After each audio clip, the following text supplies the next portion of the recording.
Fresh and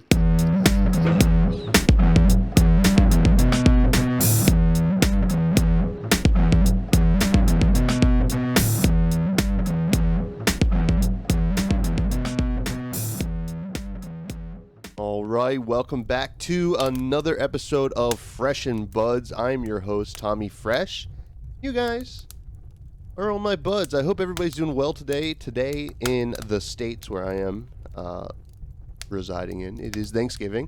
We're going to have a nice, easy fireside chat episode this week. I didn't want to skip an episode this week, so I wanted to throw something out there.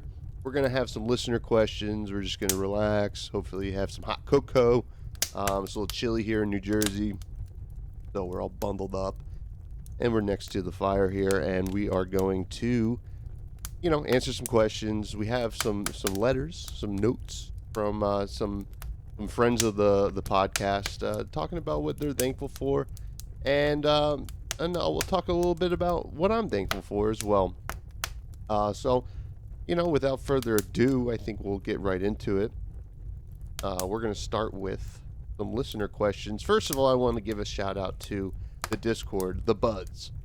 It is blossoming right now. We have a couple great guys and gals in there that are chatting away. We play some games on webcam. I know a few of the guys are also big on Tabletop Simulator. I'm hopefully going to learn soon. Just haven't had the time. My PC's out of commission for the next week or so still rocking on the laptop. But we got some great things going on at the Discord, chatting about all kinds of fun stuff, throwing out some music, throwing out some food pictures. You know how much I love food. And we also, talk a lot about flesh and blood. So definitely check out my linktree. The invite for the Discord is live on there. If you buds would like to join the buds over at Discord. But we're gonna talk some. We're gonna dive into some listener questions, which is where I get, or the Discord is where I get those questions. So first off, Garth Prentice, nice friend of the pod, had a question. Which character / class would you recommend to new players? This is a good question. I think there's two routes you can go. It depends on what level what level of commitment the new player wants to jump in. I would say if it's brand new player, they just want to check it out. I think the precons are great. The Tales of Aria precons are seem to be pretty easy to get right now, and I think you can still get some of the Monarch ones. I think Oldham and Briar are probably, out of the Tales of Aria precons, ones that I would jump at first.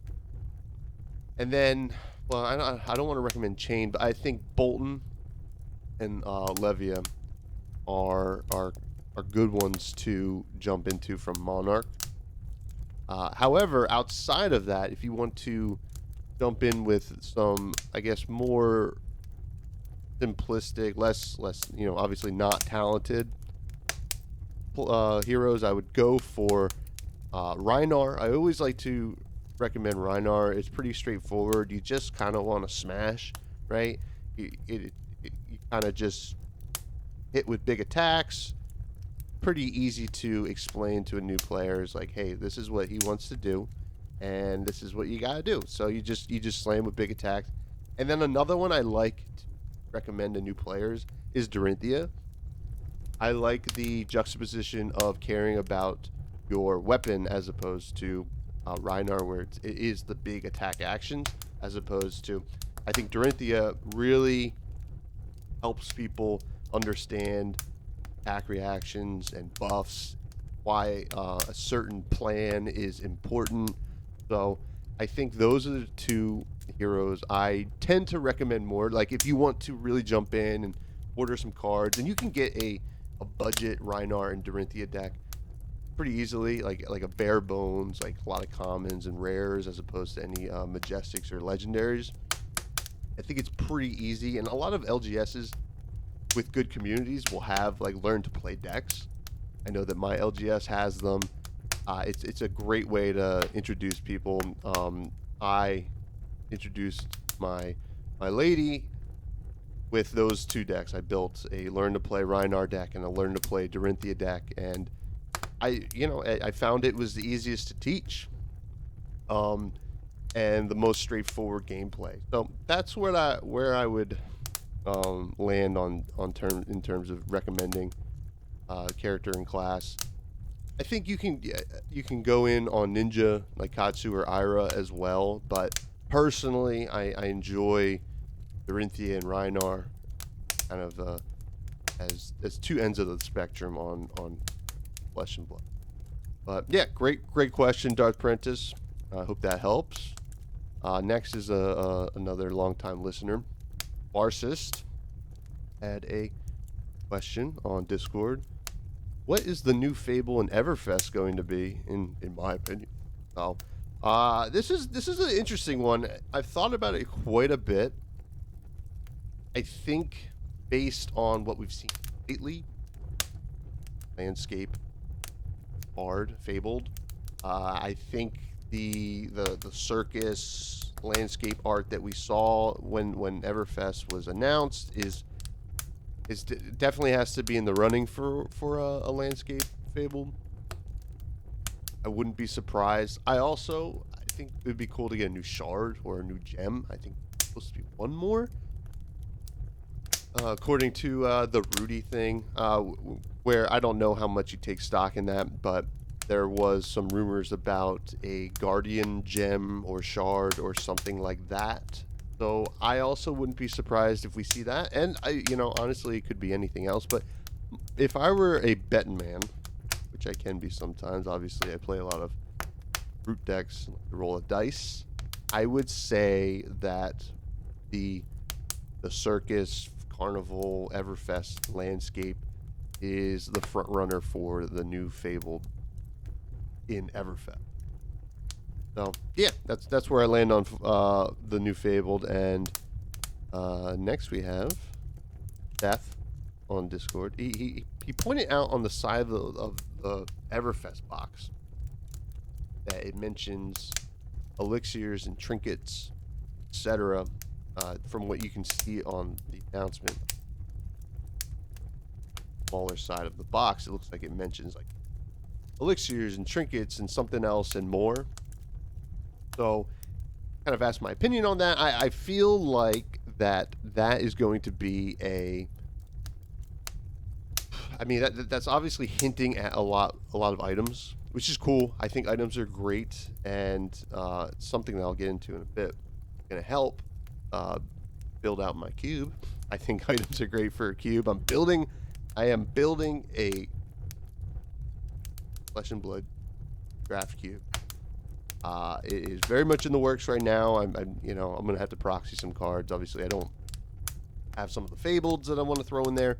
Also, I don't want to throw, some expensive cards in there that I have them top loaded. Throw a proxy in there, for the legendaries, etc. But I will say that that is definitely a strong hint that we're gonna get a lot of cool, flavorful items in Everfest. I think that it makes sense. Carnival, a lot of fun. Like cool like potions and stuff like that. I'm sure we've had potion of strength, time, and energy. I think we'll get maybe a deep. That would be kind of cool, or even some kind of hard draw potion. So definitely excited for that. Definitely a lot of items. I think is a good way to actually buff up heroes in a way that only targets them, as opposed to whole class in general. So you could, nothing in particular, but you could print a potion or item that helps out Azalea while not really contributing to the Lexi plan. So very excited to see what Everfest has for us there. But yeah, those are the listener questions, all great questions, and definitely I like to do at least one listener question a week, and on these holiday weeks and stuff, I like to have a few. Just kind of do a little mailbag. So thanks again. That's on the Discord called the Buds. We hang out. We do webcam games. Farsis, who asked the question, had just played a really sweet match of Oldham versus Prism. I'm learning that matchup, and I gave him what for, and that was a lot of fun. But yeah, I mentioned a Flesh and Blood cube. I definitely want to do a whole episode on it, but I have designed a cube. It's going to be based on 4 different heroes, not all from the same set, and they're not going to be talented heroes. So the way that I've kind of designed it was kind of be able to support each hero for 2 strong decks per 8-person table, and then maybe 3 weaker decks per 8-person table. Kind of the way we see draft in Flesh and Blood as general. So as that kind of comes together, I want to do a whole episode, maybe a whole video on it, and you guys can always go over to twitter.com/freshbudspod for any updates on that. But without further ado, let's get into the Kraken pack for the Thanksgiving episode. This is my last Crucible of War Unlimited pack. I might get more in the future, who knows. But I have been liking cracking the Crucible of War packs on the pod, just because they're, I don't have to look at it like I'm drafting it. I can look at it like, how are these cards affecting certain archetypes. So let's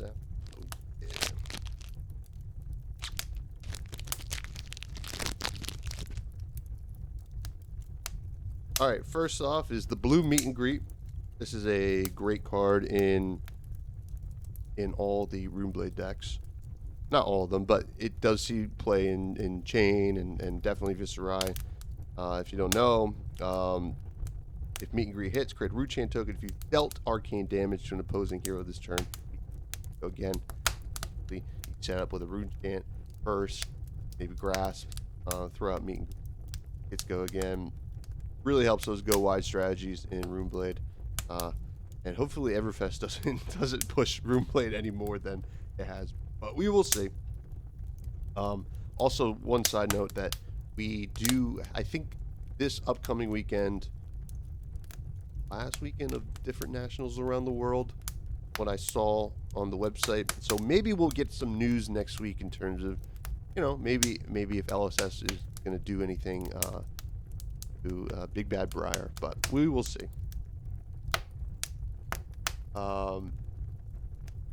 Next we have Foreboding Bolt. Red one. Cost 1. Deal 3 arcane damage to target hero. This is wizard action. Opt 1. This seems to be, seems to be a pretty solid arcane damage card for wizard. I played against my first Kano match the other day, and it was interesting, that's for sure. I definitely did not know the correct ways to pilot against it. I also should have it was thrown together. It was a blitz match, and I just forgot to throw in my null runes, so I had to prevent as much as I could with my Skullhorn, which does prevent too. So Foreboding Bolt's a sweet card. Next is Overblast. This is Mechanologist action, action. Gains plus X, where X is the number of time you've boosted this combat chain.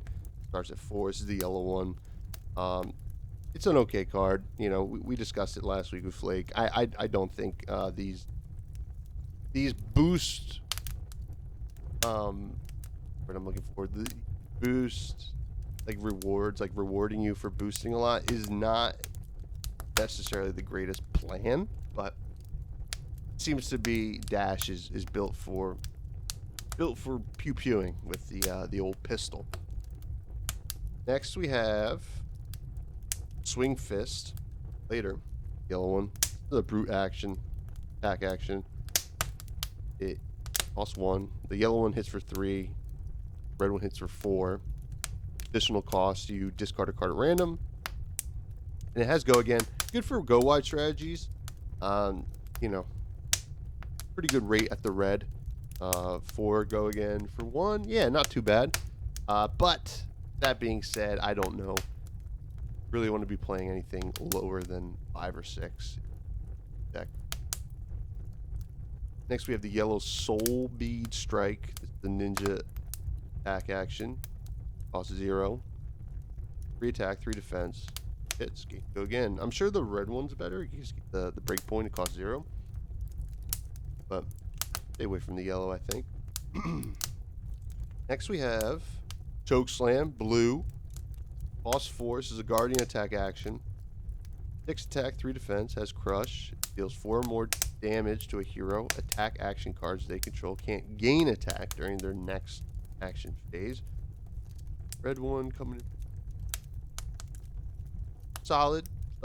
Good plan against, you know, a lot of the decks that like buff things up. Or so it's not necessarily good against like Dorinthia, but good at something against like Rhino or anything that's really buffing things like Shiver deck, something like that. Next we have Riled Up. This is the red one. A brute attack action. Costs 3. 7 attack, 3 defense. If you discard a card with 6 or more, attack this turn. Riled Up gain +1. It's a fine card. I don't think the 3. I mean, on rate it's not too bad, but it does require a little setup to get to that 8. So not my favorite. I do like Predatory Assault, which is our foil. Not the yellow one. I do like the red one. The red one is 2 costed for 6 attack, 3 defense. If you discard a card with 6 or more, turn gains dominate. So on rate, it's pretty good. Like two resources for a 6 attack, and then the off chance that you get dominate is pretty cool. We do have a Majestic. Going into, I'm gonna do the giveaway this week. Plasma Purifier. The 2 costed mechanologist action item. This is a pretty good card in Dash. As an action itself, costs 1 resource. If there are no steam counters on it, put a steam counter on it, go again. Once per turn, remove a steam counter from Plasma Purifier. Target mechanologist pistol you control gets +1 until end of turn. This is kind of a staple in the Dash Pew Pew deck. My buddy Capolo likes to run people over with that, and the Plasma Purifier is a great card for that giveaway pile. And then we have a rare, Dauntless, the Warrior action. Next attack. This is the blue one. Costs 1. Your next weapon attack this turn gains +1. The next defense reaction.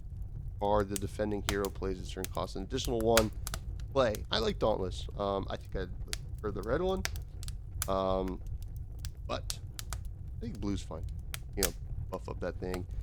You know, if you're playing against like pretty like a lot of defense reactions, kind of can really throw them off balance with the little tax on defense reaction. I'll go in the pile as well. Let me stuff around here. Pile. And on Twitter, probably after I'm done recording, that will be up. Live for a week, probably a couple days. So that was the Crack-A-Back. I mean, I can't wait to start cracking Everfest packs on the pod. Still have months, over 2 months. I both love that we got the announcement. Hate that it was so early and that we had to wait so long for Everfest. Really excited for preview season. I think it's good that it's a short preview season from the January 24th to February 4th. But we have to wait so long. But that's all right. There hopefully will be some organized play announcements, I have to imagine. So hopefully everybody's good. We're going to get to some letters. Grab them.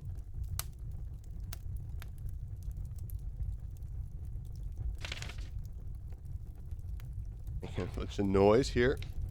Let me take a sip of water. You guys relax. Listen to the fireplace roar for a second. I'm gonna sip of water. Everybody just still be thankful. We're gonna get into what some friends of the show are they.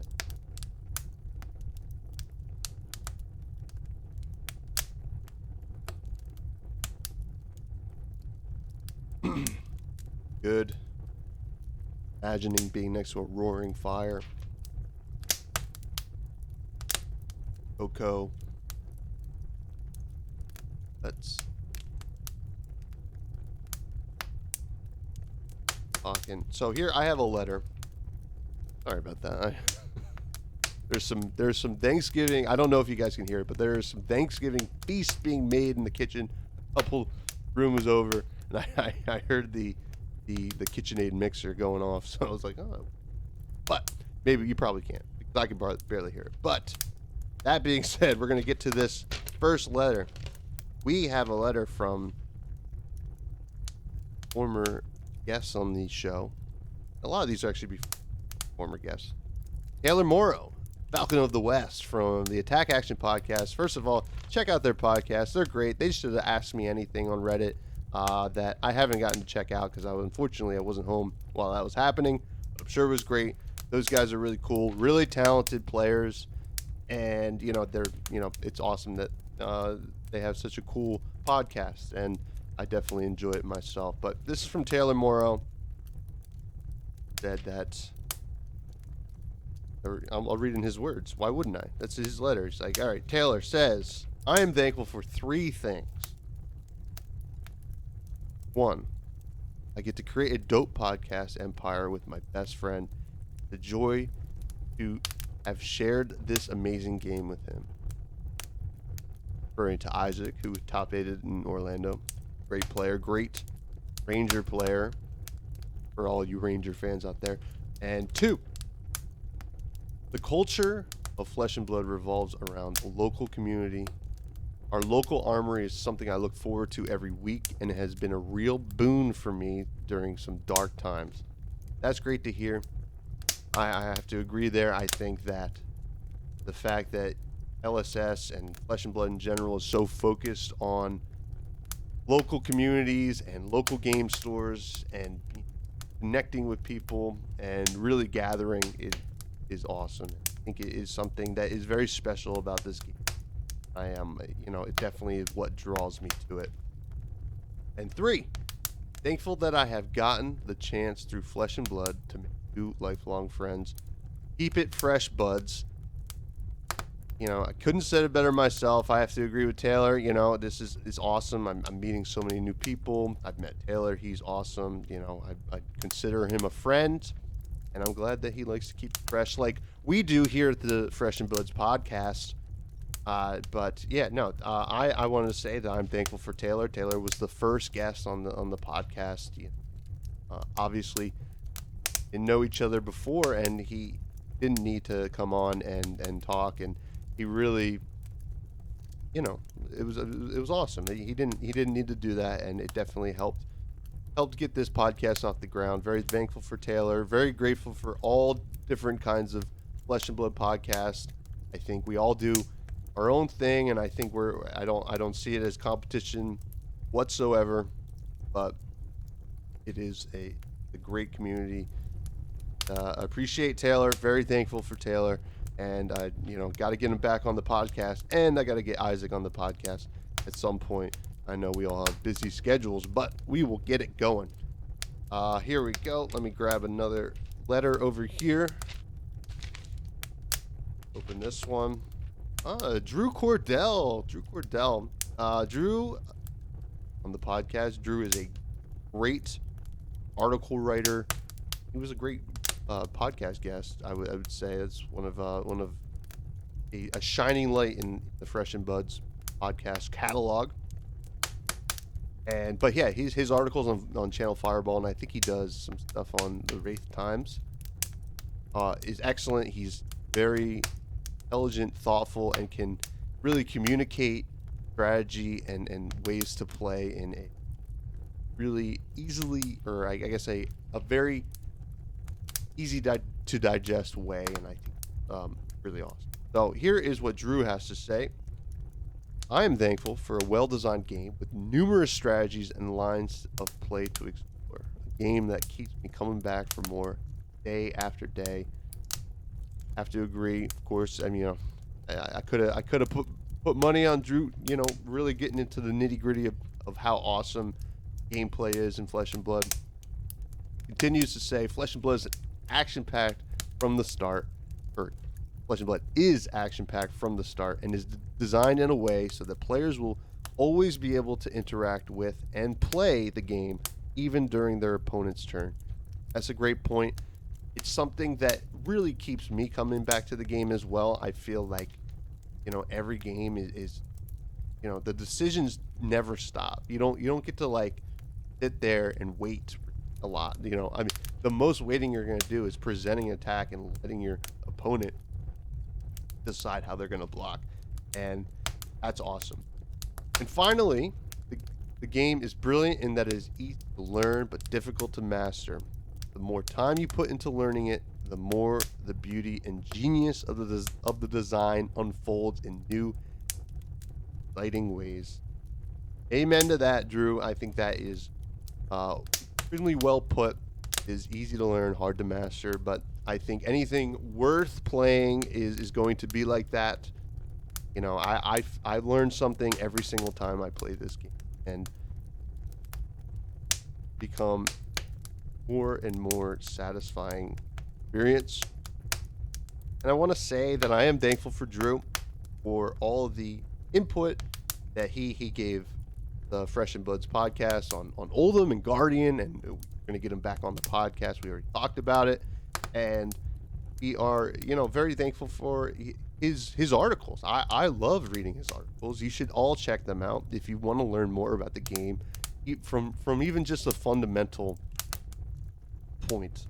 You don't need to read like deck text, stuff like that all the time. I think he really puts things into perspective that helps you actually build your own decks, so you don't have to look to a different deck when building yours. So you can kind of understand why a certain card is good. It helped my card evaluation, leaps and bounds. So thank you, Drew. You've been an awesome influence and a positive light in the Flesh and Blood community, and a good friend to the podcast here.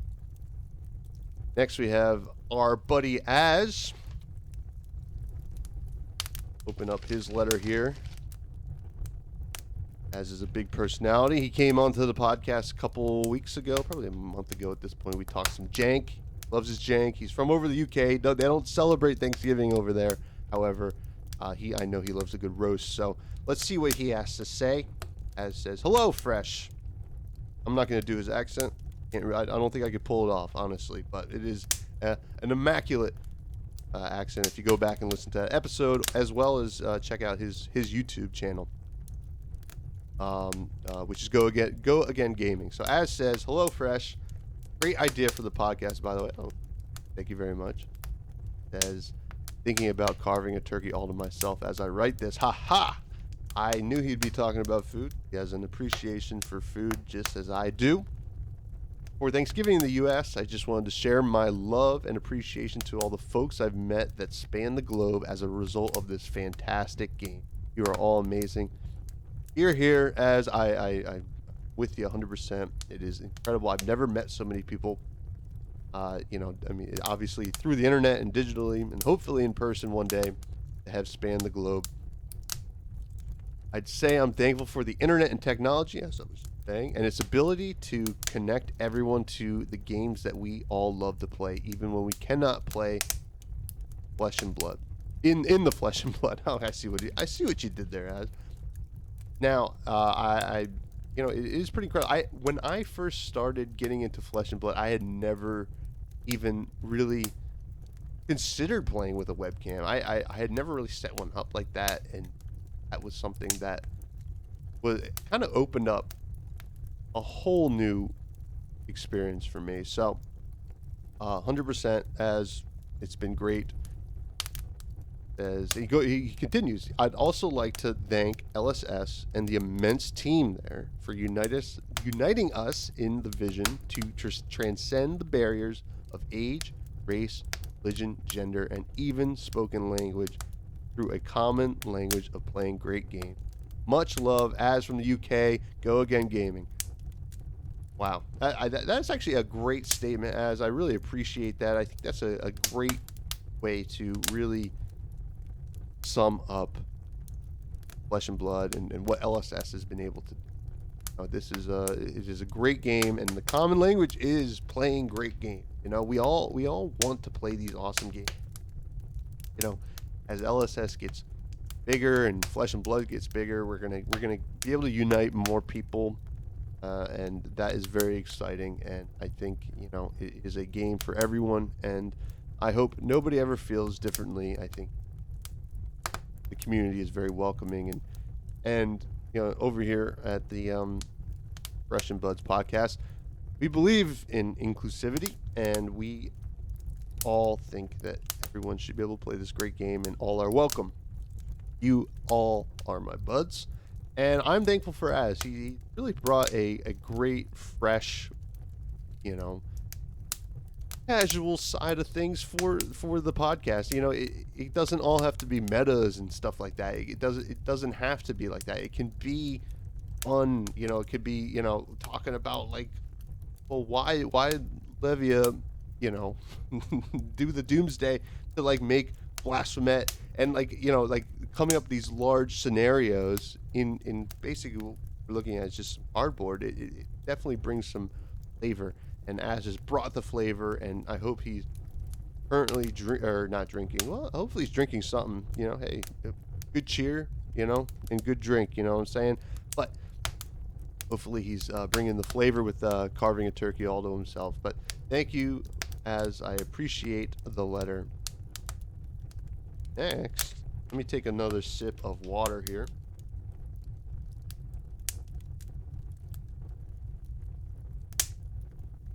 Delicious. What's better than water, right? Next, we have a letter from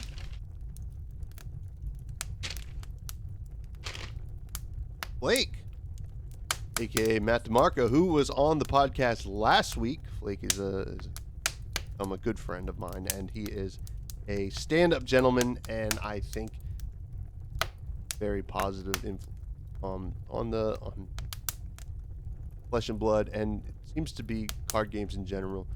And his podcast, the Instant Speed Podcast, is great. You should check it out. He is an excellent interviewer. He's an excellent broadcaster. Somebody I looked up to. He is great, and he has a letter for us here at the Fresh. And this is a great statement here. It had been years since I had felt any desire to sit across from an opponent and play a game with high stakes.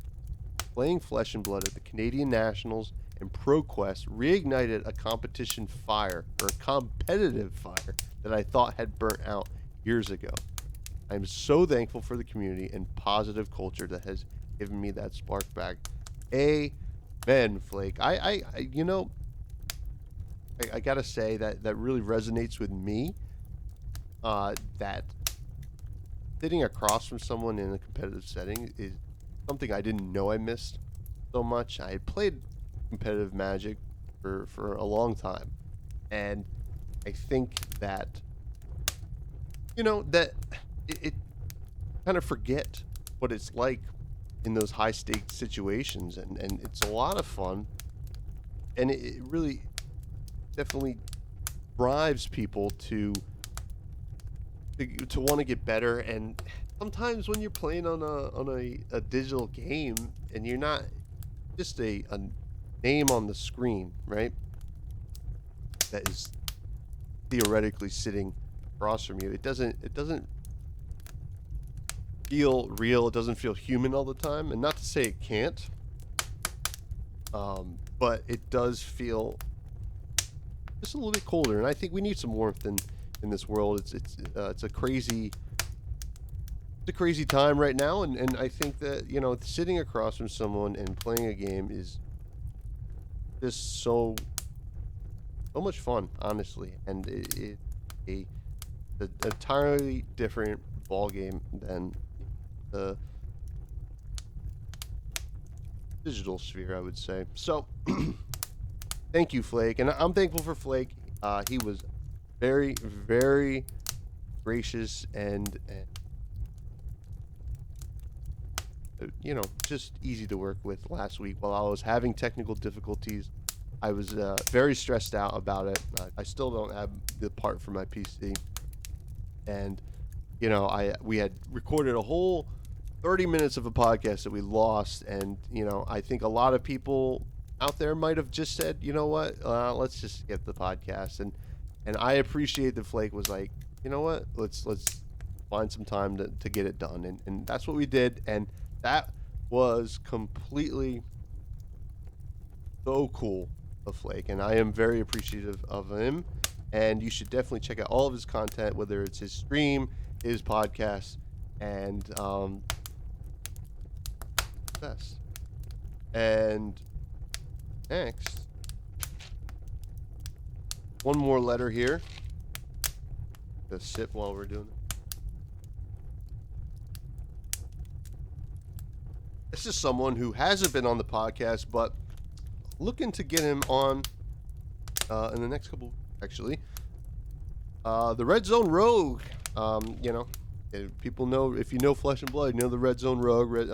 Kellen is an awesome guy. I got to meet him in Orlando, and hope to get him on the podcast soon. But he was very nice to send a little letter talking about what he's thankful for this year on this nice Thanksgiving.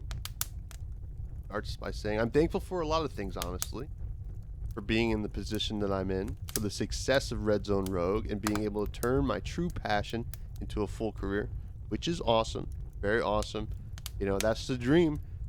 But I'm also thankful for being able to grow this community and be a positive force within. I've been a part of a lot of gaming communities over the years, and Flesh and Blood really is one of the absolute best. Gotta say, Red Zone Rogue, I mean, who's doing it better than the Rogue? I gotta say, he has built this community from basically what I would say is the ground floor. He got behind it right away. I mean, it is a great game, and there's no reason why he shouldn't have gotten behind it. And he was able to, work with LSS and grow this great channel. Congrats on the 10K. Yeah, he just hit 10,000 subscribers and I think 1 million views, which is great. Red Zone Rogue is a very positive force in the community, and personally very thankful for that, because if it wasn't for people like Red Zone Rogue, I don't think I'd be sitting here talking about this awesome game.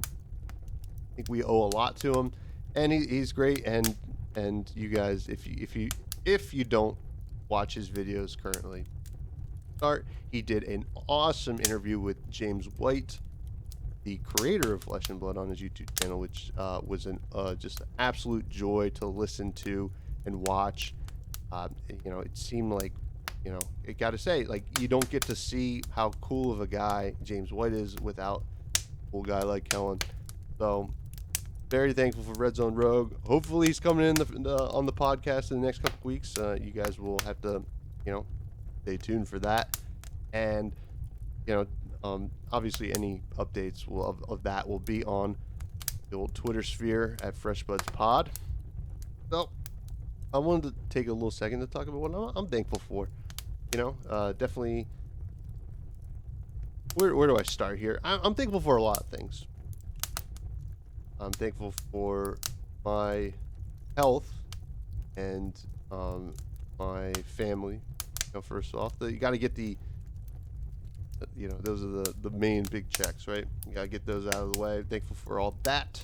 Thankful for being gainfully employed, and time where it's not true for everyone, and hopefully time gets better. But in terms of Flesh and Blood, I'm thankful for this game. It has created a absolutely amazing outlet for myself in terms of I like to exercise physically, but I sometimes you can neglect your mental exercise. And Flesh and Blood has been able to do that. So the thing with that is and this goes back to digital versus paper card games. Sometimes when you're playing digital card games, you know, it is an exercise for the mind, but sometimes you can just zone out, right? You're just staring at a screen. You know, I my phone's right here next to me, and you know, I look at, you know, on Sundays when like I have an iPhone, on Sundays when they send the the screen time report, it's always really depressing. And sometimes you can just get into those holes, TikTok, Twitter, you know, Reddit, you know, all these different things. And it is not a mental exercise at all, and you can just, it feels like your brain gets slower sometimes. So I'm really thankful for Flesh and Blood for providing that kind of mental exercise and packaging it into a game that is fun. It not only on game, it also, the flavor really does make your imagination work, which is just another way that your mind starts getting active again. And also I'm thankful for being able to do a podcast about it. I know it's not everybody's cup of tea, and that's all right. I don't need it to be everybody's cup of tea. I'm glad and thankful for all the people that do enjoy the podcast and do listen to it. Without you buds, I wouldn't be here.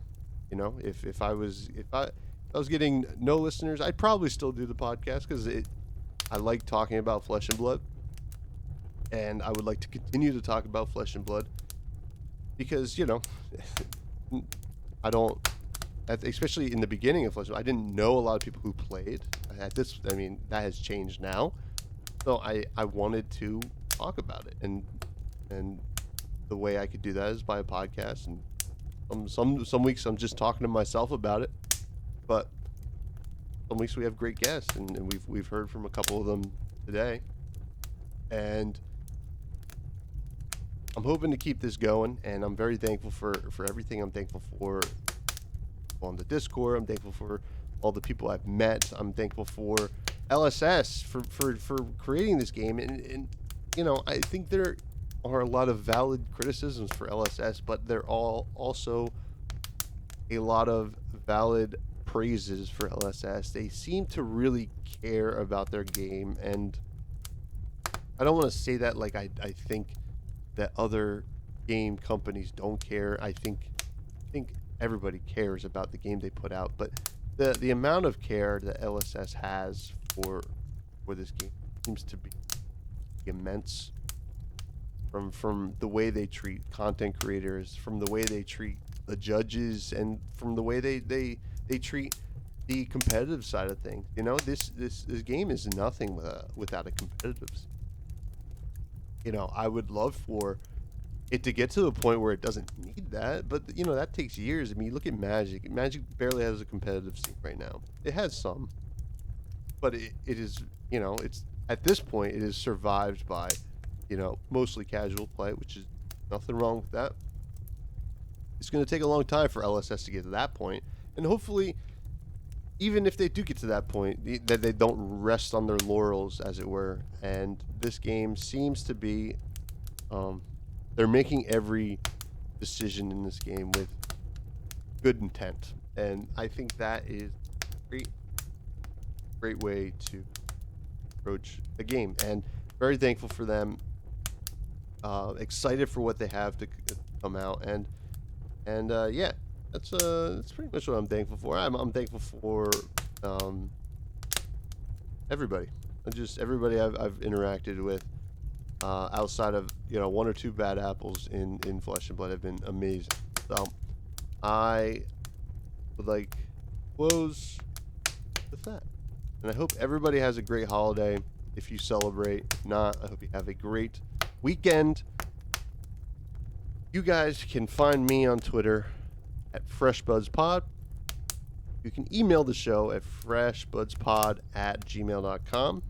And we have a Discord. I definitely really recommend you guys coming into the Discord. You know, we just like to hang. We chat about all kinds of stuff, whether it's food, Flesh and Blood, or whatever.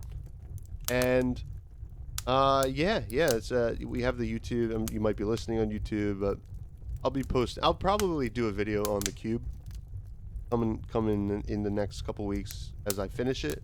Which, if that's something you're interested in, I'll post the video up there, and I'll probably do a podcast to kind of go along with it. But we will see. This is all time before we do that. But yeah, so you can join the Discord, follow me on Twitter, do any emails to the podcast, and everybody have a great weekend. But before we go, I gotta talk about some food. Thanksgiving is a big food holiday. First of all, I know there's a lot of turkey haters, and it's like, it's not worth it. It tastes like it not even taste that good. Listen, I can't help that you guys don't know how to cook a turkey. Learn how to cook it. I've had turkeys that are just the most amazing things I've ever had. I would recommend, and not to throw shade, there is a prominent Magic the Gathering creator pro that I respect quite a bit. Who's anti-turkey. However, I do know that he likes to smoke a lot of meat. And gotta say, smoke the turkey. Like, that sounds amazing. A smoked turkey sounds so good. Now, he's not going to hear this. But if he does, listen, come on the podcast. It's LSV. I'll just say it. LSV. Come on the podcast. Or actually just smoke the turkey. You don't even come on the podcast. Smoke the turkey, man. And then make your decisions. I know you like to smoke. Anyway, that's neither here nor there. I do want to talk about my favorite side at Thanksgiving. My aunt, one of my aunts, I have many aunts. I'm from Irish Catholic family, a lot of kids. Dad was one of 10. One of my aunts, one of my many aunts, makes every Thanksgiving. She'll make it for Christmas. She does a stuffed mushroom. She takes like one of those like baby Bella mushrooms that aren't quite the size of the portobello, but a little more round, a little more button-esque. Stuffs the mushrooms with this stuffing sausage, like, and cheese thing. Like, I guess we would just call it a stuffing, and I guess like chopped up mushroom in there as well. And it is probably the most delicious thing I've ever had in my life. I don't know if that's true, but it is the side that I look forward to the most in my family gatherings. Fortunately, I won't be having Thanksgiving at that aunt's house this year, so I'm gonna miss out on it. But hopefully there's some leftovers I can snag in over the weekend or something like that. But that is my favorite side. You guys let me know what your favorite Thanksgiving side is.